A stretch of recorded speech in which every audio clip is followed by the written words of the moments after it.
सुप्रभात बच्चों। आज हम कक्षा 3 के पर्यावरण अध्ययन विषय का पाठ 20 संचार के साधन का आगे का प्रकरण संचार के आधुनिक साधन के बारे में पढ़ेंगे। तो देखो बच्चों, इससे पहले हमने संचार के कुछ साधनों के बारे में जाना था, जैसे रेडियो, टेलीविज़न, मोबाइल, पत्र पत्रिकाएँ, अखबार, पोस्ट कार्ड। तो ये वे साधन होते हैं जो सूचना या समाचार को या संदेश को एक स्थान से दूसरे स्थान पर पहुंचाने का काम करते हैं, इसीलिए इन्हें संचार के साधन कहते हैं। फिर हमने देखा कि इन संचार के साधनों में से कुछ साधन ऐसे होते हैं जिन्हें हम केवल सुन सकते हैं, जैसे रेडियो, टेलीफोन, और कुछ संसाधन ऐसे होते हैं जिन्हें हम देख सकते हैं और पढ़ भी सकते हैं, जैसे अखबार, पत्र पत्रिकाएँ, पोस्ट कार्ड। और फिर इसके साथ साथ हमने कुछ ऐसे संसाधनों के बारे में भी पढ़ा जिन्हें हम देखकर और सुनकर सूचना प्राप्त कर सकते हैं, जैसे मोबाइल, टेलीविज़न, वीडियो कॉल आदि। फिर हमने इसके बाद ये देखा कि एक चिट्ठी है वो कैसे यात्रा करती है। जैसे हमने एक चिट्ठी लिखी अपने किसी रिश्तेदार को और उस पर उस रिश्तेदार का एड्रेस लिखा, पूरा पता लिखा, और फिर हमने उस चिट्ठी को एक लेटर बॉक्स में डाला। वहाँ से डाकिया उस चिट्ठी को निकालता है और उस चिट्ठी के लिखे हुए पते पर पहुँचाने का काम करता है। फिर हमने ये देखा कि जैसे जैसे मनुष्य ने विकास किया वैसे वैसे इन संचार साधनों की भी विकास होने लगा। जैसे पहले के समय में जब ये संचार के साधन नहीं थे, रेडियो, मोबाइल, टीवी, तब लोग अपने संदेश कैसे पहुंचाते थे? तब वे ढोल नगाड़ों के माध्यम से संदेश पहुंचाते थे, और या फिर हरकारे, यानी एक व्यक्ति भी होता था जो अपने संदेश को लाने वाले जाने का काम करता था। तो आज हम ऐसे ही संचार के आधुनिक साधन में से टेलीविज़न के बारे में पढ़ेंगे। रविवार का दिन था। रमेश और नीता गृह कार्य कर रहे थे। पिताजी टेलीविज़न देख रहे थे। रमेश ने देखा कि पिताजी टेलीविज़न पर समाचार देख रहे हैं, तो टेलीविज़न को नज़दीक बैठकर नहीं देखना चाहिए। तो ये बात आपको भी ध्यान रखनी है बच्चों कि जब भी आप टेलीविज़न देखो तो दूरी से देखना चाहिए, पास बैठकर नहीं देखना चाहिए, इससे हमारी आंखें खराब हो सकती हैं। अब ये देखिए कि पहला प्रश्न है, आप टेलीविज़न में क्या क्या देखते हैं? तो हम टेलीविज़न में नाटक, फिल्म, गाने, खेलने के समाचार और अन्य समाचार भी देखते हैं।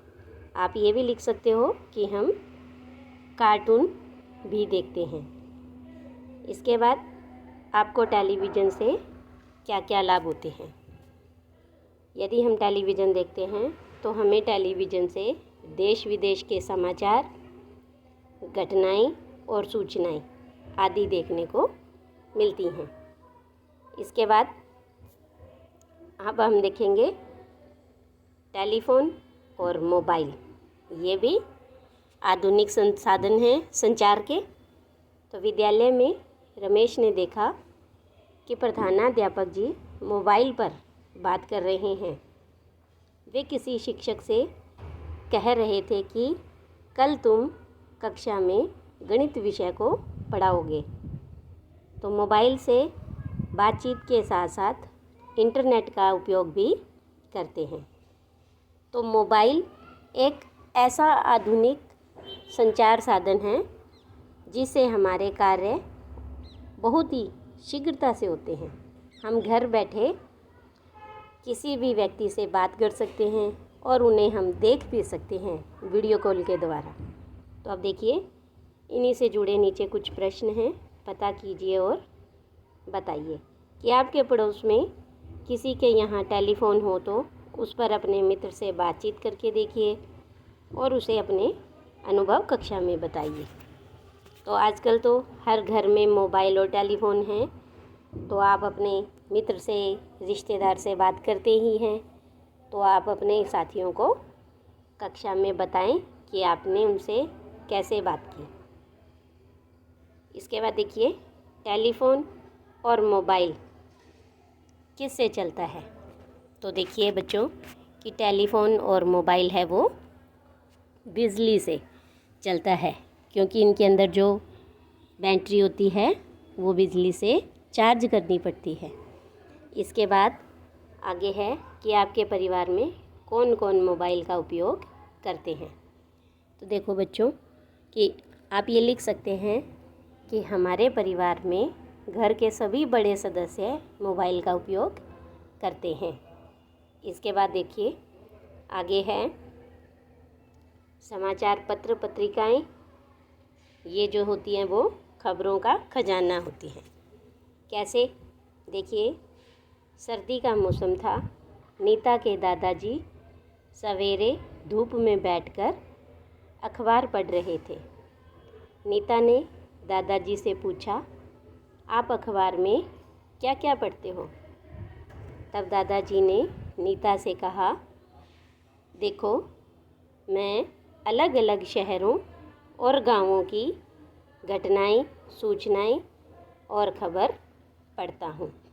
यानी अखबार से हमें अलग अलग शहर और गांवों की सभी सूचनाएं मिलती हैं, सभी प्रकार की खबरें मिलती हैं। इसीलिए समाचार और पत्र पत्रिकाओं को खबरों का खजाना भी कहा जाता है।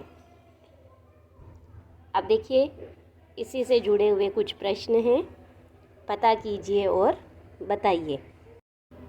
पहला प्रश्न है, आपके विद्यालय के वाचनालय में कौन कौन से समाचार पत्र आते हैं? तो हम लिखेंगे, हमारे विद्यालय के वाचनालय में दैनिक भास्कर और पंजाब केसरी,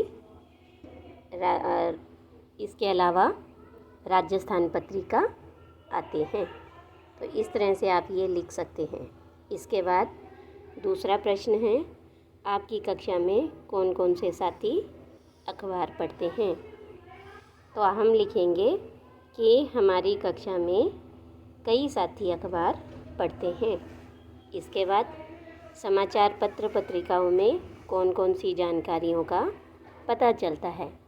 तो देखो बच्चों, आप लिखोगे, समाचार पत्र पत्रिकाओं से हमें अलग अलग शहरों, गांवों की घटनाएं, सूचनाएं और खबरों का पता चलता है।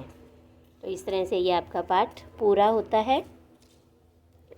हमने इस पाठ में देखा कि जब पुराने समय में संदेशों का संचार हरकारे के माध्यम से होता था और पोस्ट ऑफिस भी संचार का एक सशक्त माध्यम है।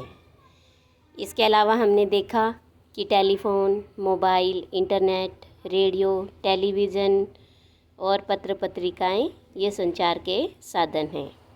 ये सूचनाओं को एक स्थान से दूसरे स्थान पर भी पहुंचाते हैं।